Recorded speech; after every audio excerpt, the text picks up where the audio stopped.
Today on Newsgirls, Trump's weak ethics pledge. Unlike 8 years ago, his family has not pledged to stop any new international real estate deals. He's also developing a new hotel in Serbia, actually on government-owned land. AI models take over your feed. Aitana is a Spanish AI model influencer hybrid that makes over 10,000 euros a month. And the virtual influencer industry is already estimated to be worth $6 billion. And WTF is up with Emilia Perez. Kind of really hurt my head. I can't believe that it's a real thing. The most nominated foreign language film ever at the Oscars and the Golden Globes. It would be nice if the Oscars really awarded art, but it's gotten really, really political. Welcome to Newsgirls. I'm Wren. And I'm Mabel. Let's get into the stories. Earlier this month, President Trump released a new ethics pledge, and in it, he outlined how he, his family, and the Trump Organization will avoid conflicts of interest for the next 4 years while he's in office. And this is really important because he faced several ethics lawsuits during his first term, which we're going to get into. And since then, he's expanded his companies in ways that ethics experts say open him up to risks to national security. And some of what's in this pledge is pretty standard, like Trump appointed an outside ethics lawyer to review deals like any sales over $10 million. Trump has also pledged to keep his assets in a trust and has promised to keep his involvement in his business, the Trump Organization, to a minimum, like he won't have access to financial information or the day-to-day happenings. And I didn't know this. The president and vice president are the only executive branch officials that are exempt from a conflicts of interest law that requires other federal officials to divest of holdings that could result in profits to themselves or their family. But the president is still subject to the emoluments clause of the Constitution, which prohibits him from taking any money, like any profit, from a domestic or foreign government source. The clause also states that the president can't receive payments from the U.S. federal government except for the president's salary. So previous presidents have made sure to take space from their business holdings just to make sure there's no doubt about their impartiality, like they can't be bought by a foreign influence or something. Like Carter sold his peanut farm in Georgia, Reagan sold all of his investments, and Johnson and his wife even put her Texas radio station and television holdings in a trust. In Trump's current ethics pledge, he stated that there would be no new transactions with foreign governments. So that's great. But unlike 8 years ago, his family has not pledged to stop any new international real estate deals, which has sent shockwaves through DC. Yeah, ethics lawyers say this is insufficient given all of the foreign partnerships that the Trump Organization has. So most notable is his partnership with Live Golf, which is financed by the Saudi government. So Trump's family is hosting a Live Golf tournament in April at the Trump National Doral Resort in Miami, which will generate hundreds of thousands of dollars for the Trump Organization. And we see a melding of Trump the businessman with Trump the president because his first call last week after being sworn in was with Crown Prince Mohammed bin Salman. And he said last weekend his first trip could be to Saudi Arabia, even though U.S. presidents traditionally visit Britain first. And it's also reported today in the papers that Saudi Arabia will be investing at least $600 billion in America, but I'll be asking the Crown Prince, who's a fantastic guy, to round it out to around $1 trillion. I think they'll do that because we've been very good to them. And remember, the man that he's calling a fantastic guy was the one who ordered the assassination of journalist Jamal Khashoggi, according to U.S. intelligence. But anyway, from all of this, what we see is a blurring of the line from Trump's politics and his business, which a lot of experts and historians say is cause for concern. Yes, quote, "It is extremely unusual for any U.S. president to be involved in family business deals with a foreign government nexus at the same time that he is managing foreign policy matters that affect the same nation," which Trump has actually been accused of doing in the past. So a 156-page congressional report released last year noted that countries like China, Qatar, Malaysia, the UAE, of course, Saudi Arabia, and more, quote, spent lavishly at Trump properties, thereby enriching his real estate empire while he made foreign policy decisions connected to their political agendas. A watchdog group called Citizens for Responsibility and Ethics in Washington, or CREW, found that Trump earned up to $160 million in total from businesses in foreign countries while he was in office. That includes at least 69 foreign trademarks, 150 foreign officials who visited Trump properties, and a total of 3,000 conflicts of interest. And these countries include human rights violators and U.S. adversaries, which raises valid questions about how Trump's financial interests affect national security. So because of this, there were 2 cases against him for violating the emoluments clause, which the Supreme Court dismissed. They ruled that the issue was moot because he was no longer president, which I think is weird. Like, he still potentially committed a crime. Yeah, can a president just murder someone, but if it's 2 days before their term ends, like, oh, doesn't matter? I don't know. With all of this context in mind, let's go back to Live Golf, because experts are worried that Trump, with his pre-existing ties to Saudi Arabia, might make decisions that are politically favorable to the kingdom because they might financially benefit him as well. And it is political because Saudi Arabia wants a lot from the US, like F-35 fighter jets, and this is confirmed access to our nuclear power technology. That's quite an ask. And Liv is just one of many foreign entities that Trump does business with.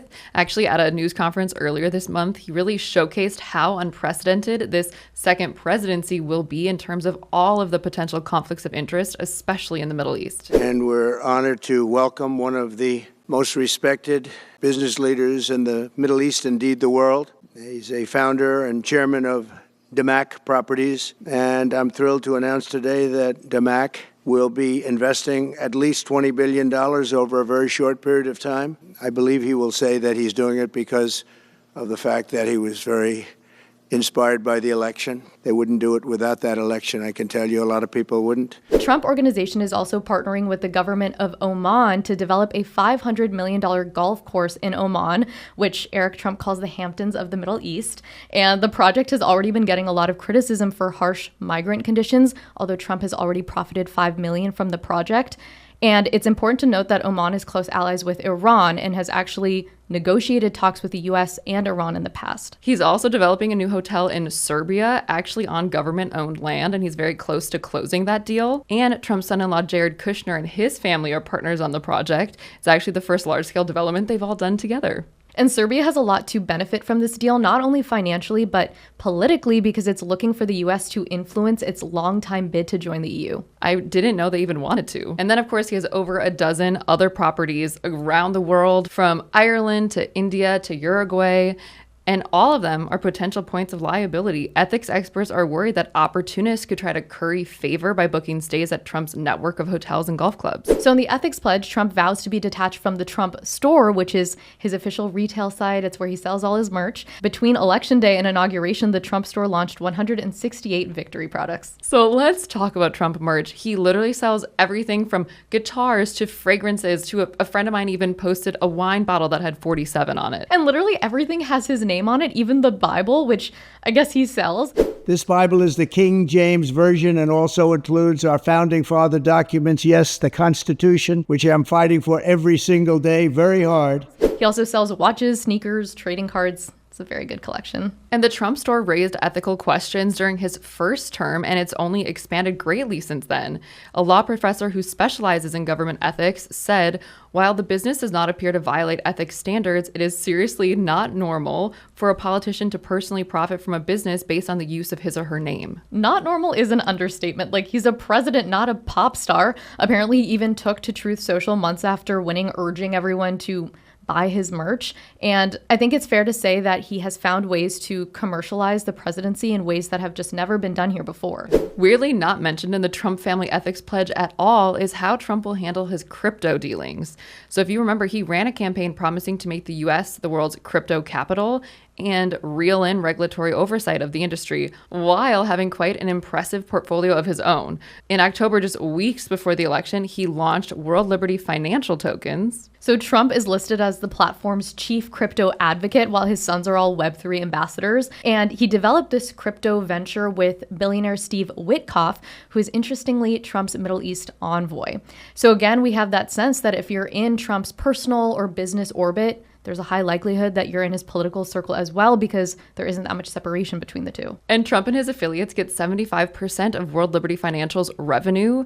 And a primary draw for investors, according to interviews with them, is connection with Trump. Then we have Trump launching his Trump and Melania meme coins right before the inauguration. And these meme coins are basically linked to internet trends, so they can be like worth nothing, but really surge in price if a lot of people buy them. And within hours, Trump meme coins skyrocketed. This is crazy. The day before the inauguration, he held $58 billion worth of his own meme coin, which put him in the top 25 richest people on Earth.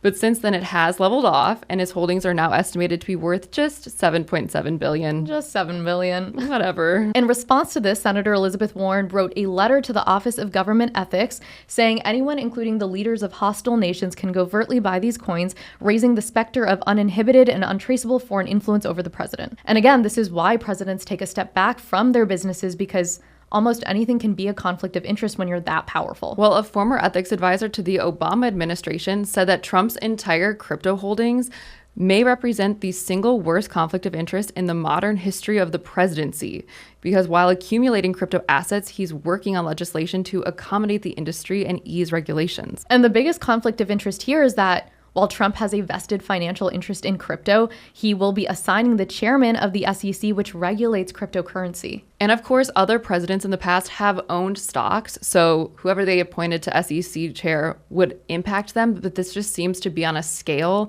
and so directly in a way that we've never seen before. Something the ethics pledge that surprised us was that Trump promised to provide members of the Secret Service and other government agencies discounted rates for rooms at his clubs and hotels when they stay to protect him. And you might think, oh, like that is so random. Why is that mentioned? Well, the House Oversight Committee released a report in October saying that during Trump's first term, his hotels charged the Secret Service up to 5 times the standard government rate, even charging them more than what they charged royal families and Chinese businessmen on that same night, essentially price gouging and making money off taxpayers. Well, according to Crew, Trump visited his properties 547 times during his first term, taking 145 trips to Mar-a-Lago alone, likely costing taxpayers more than $1.4 million. And we saw just a few days ago, he spent his first Monday as president again at his golf course in Miami. So that's the rundown on this new ethics pledge and what might be different this time around. Crew did report that in Trump's first term, he made more than $1.6 billion, which is obviously a lot. So with even fewer guardrails this term, we're curious to see who benefits from his presidency and how.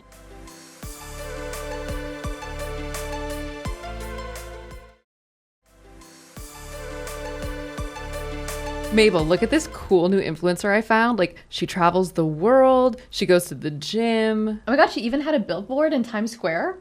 Well, you might be surprised to learn she's AI. We tricked you guys. AI.Hear is a Spanish AI model influencer hybrid that makes over 10,000 euros a month through crazy ad campaigns and FanView, which is like a subscription app that she uses as an OnlyFans. I don't know how that works, and I don't want to know how that works.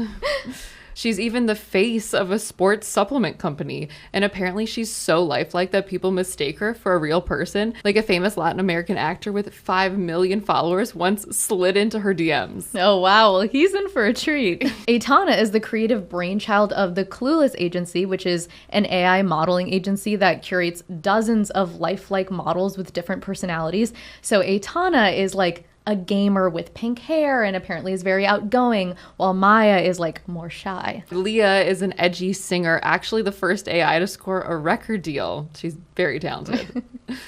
And you'll notice all of their names have an acronym for AI in them. The agency says that instead of creating traditional models that kind of serve as blank canvases for designers, they actually research what looks and interests are trending on social media and then make models based off of that because they know that people will love them. And the virtual influencer industry is already estimated to be worth $6 billion and expected to grow 40% in the next 5 years. So to learn more about it, we spoke to Neil and Sophia from the Clueless agency. So what gave you guys the idea to start using AI models? It's a little bit of an experiment because AI started being like a trend in the market, and there wasn't such thing as AI influencers or models. What is the benefit to the brands or your clients to work with an AI model as opposed to a real model? I think the costs in general, because when you hire a real model or a real influencer, you have to pay like a really expensive budget, planes, hotels, food, and maybe the influencer doesn't want to work today or it's having a bad mood. And AI influencer, a model that you can control. Can you tell us about your highest performing models and what they're like? For the moment, our highest one is AI.Hear. I think you guys know her. Yes. And AI.Hear has been like our top one since day one. We decided to create a personality around her. She's inspired like in the anime culture. Sometimes they play a lot with the color of the hair. Also making a reference to here in Spain, in Barcelona, Alexia Putellas is one female soccer player here in Spain. We have an old lady that was like a surfer that loves the sea, and she has white hair. Another one who goes in motorcycles. Other one that's a dancer. Everyone has like different personalities. What ad campaigns might people have seen Aitana in? It's crazy because Aitana even showed up in New York. In Times Square. Oh. Aitana was the first AI model to completely change her hair color with a real hair salon. Can you walk us through kind of your jobs and what a day in promoting this AI model looks like? Because Aitana goes to the gym and she does all of these things, but she doesn't actually. Maybe today she goes to the gym and then to a party, or she's playing video games in her home. Maybe one of us go to Egypt in December. So he took a photo and Aitana went to the trip. We treat her like one of our members of the team. We always had like this conversation like, do you think Aitana will go to this place? And they were like, I don't know, maybe. Or do you think Aitana will wear this outfit? If she's doing a campaign for a real life product, that we assume the photo of the product is a real photo, but then she's put onto it by AI. It depends on the complexity of each image or what the client wants. But for example, one of the latest Instagram posts of Aitana, if the one of Egypt that Miel was mentioning, people might think like, okay, this is a real photo. In Photoshop, we place the pyramids and she's over there, but this is completely AI. If you're working with like a pillow brand or something, and there needs to be a picture of like Aitana lying down on the pillow, obviously her head would like make an imprint on the pillow, but she's not real. This is when post-production comes in the process of this, because sometimes what comes out of our machine is very like 2D raw, and there's this thing we always say that AI still needs like human supervision. Like a couple of months ago, we took a picture of Aitana and in the mirror, there wasn't that reflection. But we didn't realize what you mentioned of the pillow. This is post-production and we usually do it by hand. Clueless has a catalog of 30 AI models, so 15 men and 15 women with different looks and personalities. But beyond this agency, AI influencers and models are becoming really popular. So last year, there was even the first AI beauty pageant. And the biggest AI influencers literally have millions of followers. Like Luda Magalu has 7.6 million followers, and she was created by a Brazilian retail company. And you've probably heard of Lil Miquela, who's literally collaborated with brands like Dior, Prada, and Calvin Klein. And I know all my Instagram followers see me hanging out with producers and pulling looks at the studio because I love doing the most. Her social presence is so lifelike and confusing. Like, she posts real pictures of like NBA courtside games, and here's a picture of her with 50 Cent. Like, how is that even possible? I don't know. She used to date a human man. I catch myself reading old texts, listening to the playlists he made me, cuddling up in his oldest hoodie that I used to think was so gross, but ended up swiping from his car. But now she has an AI boyfriend. I literally have friends that follow her. And then going further down this AI rabbit hole, you might all remember when Meta launched AI characters in 2023 that were based off of celebrities' likeness.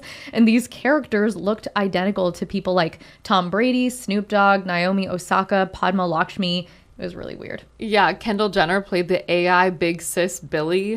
Hey guys, it's Billy. I just want to introduce myself.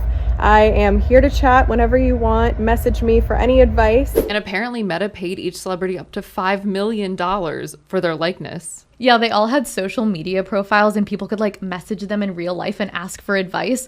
But everyone ultimately thought it was super creepy, so Meta thankfully scrapped the project after a year. Well, then a few months ago, Mango became one of the first well-known brands to use AI models. These companies that are using more AI models say that instead of seeing one model, shoppers can see 9 to 12 models with different like coloring and sizes. So it's supposed to enhance the shopping experience, but that leads to obviously some upset people in the modeling industry, like photographers and makeup artists, and of course models. Yeah, using them can land you in hot water. So in 2023, Levi's announced that it would be testing AI models to add a wider range of body types and underrepresented demographics to its website.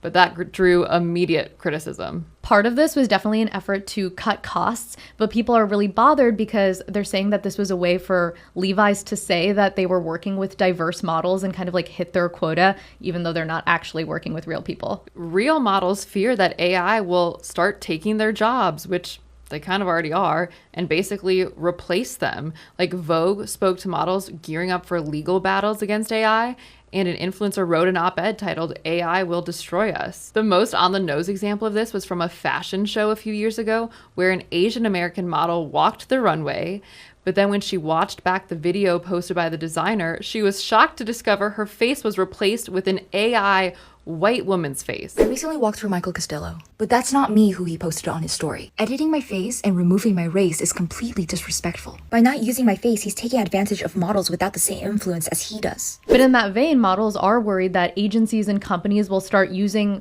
their photos and videos to train AI systems without their consent or compensation. So we actually read this example of a model who was asked to come in and walk for research purposes, and she thought she was coming in to be booked for a fitting, but was actually called in to unknowingly help build an avatar. Well, I guess models are considered independent contractors, so it's up to each company and agency to be forthcoming with how they're using technology. Yeah, I feel like Hollywood is doing a good job of kind of banding together to safeguard their talents. Like, actors are protecting their likeness, and the writers went on strike to protect their jobs from like AI taking over. So it probably is up to each individual industry to be like, what we have is important and special and we want to protect it. Well, right now, the Model Alliance is pushing for legislation like the one being considered in New York State, which would require brands to obtain models' written consent in order to create a digital replica, which to me seems like common sense. There's a lot going on in this new industry, so we wanted to get the clueless agency's take. Modeling gets kind of a bad name already for setting unrealistic beauty standards.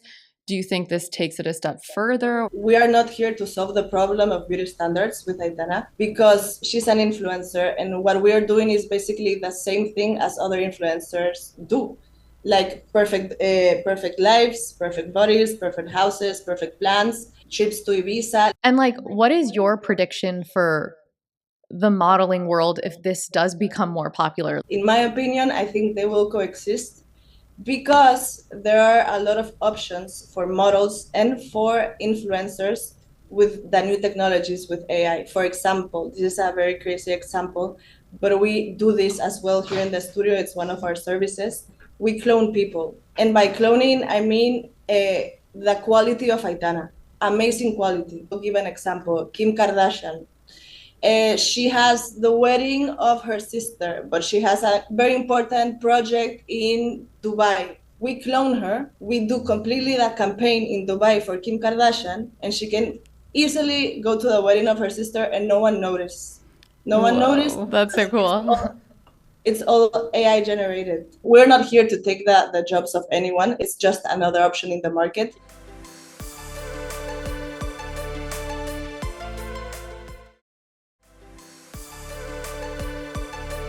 Award season is one of my favorite times of year, honestly. Like, I love seeing all the incredible movies and performances and stepping into all these intricate worlds.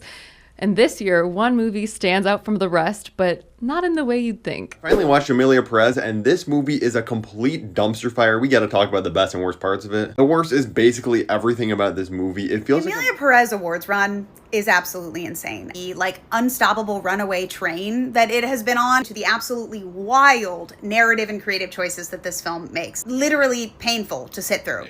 The movie's been panned by both liberals and conservatives alike. If the Academy of Motion Picture Arts and Sciences wants to give Emilia Perez an Academy Award, whatever. Do I think it deserves one? No, I don't think it deserves an ounce of recognition. Emilia Perez is the most nominated movie at the Oscars this year with 13 nominations, which is just one shy of a record. It's also the first time that an openly trans actress was nominated. It's pretty historic. It's also the most nominated foreign language film ever at the Oscars and the Golden Globes. And at the Globes, it took home Best Picture, Musical, or Comedy. And if you haven't watched it yet, the movie is a Spanish musical that takes place in Mexico, where a lawyer basically helps a cartel leader, Emilia Perez, fake her own death and transition into becoming a woman. And there's one scene that has gone totally viral. It's when the lawyer flies to Bangkok to interview potential surgeons for Emilia, and well, let's just play it. Hello, very nice to meet you. I'd like to know about exchange operation. I see. Men to woman, or woman to men. Man to woman. From penis to vagina. I truly thought that clip was a joke or like an SNL sketch or something when I first saw it. But no, after seeing the movie, every song is like that. Like, that doesn't even stand out as one of the worst. Bienvenida, obedecía mi muerto en Suiza. Yo cuidé a los niños, basta. Yo lloré a choros, tonta. Me ocupé de todo. Bienvenida. Lady, you know I only fix the body. Skin, bones, but I will never fix the soul. I know they all kind of like really hurt my head. I can't believe that it's a real thing. So let's unpack all of the criticisms that this movie has gotten. So let's start with the director and writer of the movie, Jacques Audiard, who is known as one of the best French directors of the time. He doesn't speak Spanish or English, which are the two languages spoken in the movie. And he admitted in an interview that he didn't do research on Mexico before setting the movie there. I didn't study much. What I had to understand, I knew, he said in French. In response to criticism that he misrepresented Mexico, he agreed that he handled it clumsily and that it's a Spanish language film that was shot in Paris. He said it's a mongrel film. It's also worth noting that he's a cis white man who made a movie on some pretty heavy topics, and critics say that he did not represent them properly. Yeah, trans critics and journalists say that Audiard completely didn't grasp the trans experience or what it even means to transition. So GLAAD, formerly the Gay and Lesbian Alliance Against Defamation, released a statement saying Emilia Perez is not good trans representation. It recycles trans stereotypes, tropes, and cliches and is a step backwards. Trans journalist Amelia Hansford said he might as well have the word cis tattooed on his forehead, and she cited some issues in the movie, like how he lumped breast augmentation and nose jobs in with bottom surgery. He had a character physically recoil at the effects that hormones had on Emilia Perez's body, and had Amelia's daughter say to her that she smells like a man. Drew Burnett Gregory, who is also a trans journalist, wrote that the film hits just about every trans trope you can imagine. Trans woman killer, tragic trans woman abandons her wife and children to transition is treated as a death, dead naming and misgendering at pivotal moments, and of course, trans women described as half male and half female. Yeah, I mean, that's fair. That was kind of my takeaway from the movie. It acted like such a progressive, like thought-provoking movie, but pretty much just fell flat. And not only that, but was actually like backwards in the ideas that it was promoting. Yeah, and in a lot of the reviews we read from members of the LGBTQ plus community, it seems like the consensus is you don't have to be trans to tell a trans story. It's just the one-dimensional and inaccurate way that Audiard did it that's the problem. Another big criticism of the movie was the way that it portrayed Mexico. In fact, there was a petition with 11,000 signatures in Mexico to have the movie pulled before it was released. And one of the critiques is that the issue of missing people in Mexico, which is very serious, 100,000 people actually go missing there every year, was trivialized in the movie. Cinematographer Rodrigo Prieto, who did Barbie or Killers of the Flower Moon, said that the movie feels inauthentic, especially when the subject matter is so important to us Mexicans. And Mexican actor and singer Mauricio Martinez said it portrays a Mexico full of stereotypes, ignorance, and lack of respect. Selena Gomez also starred in the movie, and her performance and Spanish speaking has gotten some hate. A Spanish podcast host said, "I feel like she doesn't know what she's saying. If she doesn't know what she's saying, she can't give her acting any nuance." Yikes. But Selena did respond to the criticism saying, "I understand where you're coming from. I'm sorry. I did the best I could with the time I was given." Okay, to her defense, her character is supposed to be from the United States and like not a native Spanish speaker, so it makes it a little better. But to sum up all the critiques about the language in the film, there's a tweet that's going viral that says, Emilia Perez makes history as the first winner of Best Motion Picture Non-English Language written with Google Translate. Rotten Tomatoes top critic Leonard Maltin called it a game changer, original, cutting edge, and a knockout. So we're a little confused. Well, to try to clear it up, we are speaking to Mary Arndt, film influencer and host of the I Just Want to Chat podcast. Mary, first question, why is Emilia Perez getting all these nominations? Okay, big sigh, because much like every other person who reviews movies, every other like critic circle that I follow, I've yet to meet someone that's loved Emilia Perez, right? So that's everybody's question, what is happening here? It would be nice if the Oscars were a award show that just really awarded art and it was based on merit. but it's gotten really, really political. In this case, Emilia Perez and Netflix have run the best awards campaign, pushed their movie early.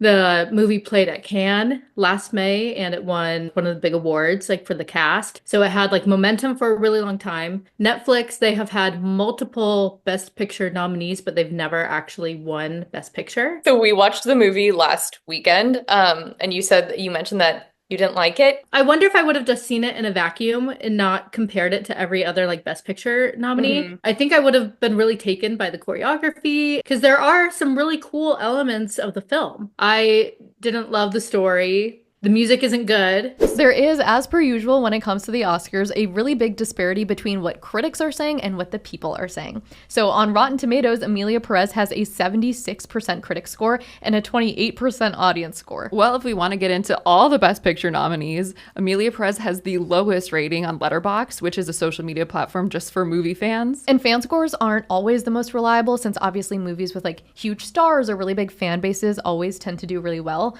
So obviously what scored highest on Letterboxd was Dune Part 2, which is a sequel based off of an epic sci-fi novel. And that's only one of 2 Best Picture nominees that Timothée Chalamet stars in. He also plays Bob Dylan in A Complete Unknown. The longest nominated movie is The Brutalist, which is 3 hours and 35 minutes. It's super dark, super intense, and it stars Adrian Brody playing an architect who is coming to the US after the Holocaust in Europe. I know most of my friends would say Honora should win this year. It's a comedy about a stripper who's kind of swept away into what she thinks is a fairy tale romance, but ends up being a nightmare. I liked it. I wouldn't say I loved it. Then we have The Substance, which is actually getting a lot of buzz. It features like a fading celebrity played by Demi Moore who takes this black market drug to stay like young and beautiful forever. And it's supposed to be super gross, but is also a commentary on today's beauty standards. And then of course, Wicked, which we both loved.